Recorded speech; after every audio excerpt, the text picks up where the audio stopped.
আল্লাহ দিয়েও পরীক্ষা করেন, কিনে নিয়েও পরীক্ষা করেন। আল্লাহ যেটা দেন সেটা হলো নিয়ামত, আল্লাহ যেটা কেড়ে নেন সেটা হলো পরীক্ষা।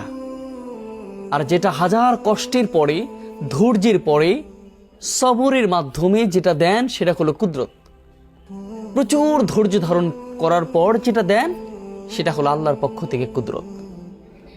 সেজন্য যে কোনো পরিস্থিতিতে, যে কোনো সময়, যে কোনো অবস্থায়, প্রত্যেকটা ক্ষেত্রে আল্লাহ দিলেও না দিলেও যেটা দিচ্ছেন আলহামদুলিল্লাহ, না দিলেও আলহামদুলিল্লাহ, এটার মধ্যেই প্রকৃতপক্ষে আনন্দ নিহিত রয়েছে।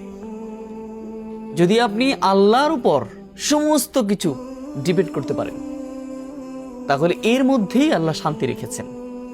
আল্লাহ যেটা দিচ্ছেন না, তবুও আলহামদুলিল্লাহ খুশি থাকবেন, কারণ আল্লাহ যেটা তোমার লাইফে দরকার সেটাই দেন। যেটা তোমার লাইফে সমস্যার কারণ হবে সেটা কখনোই তিনি দেন না।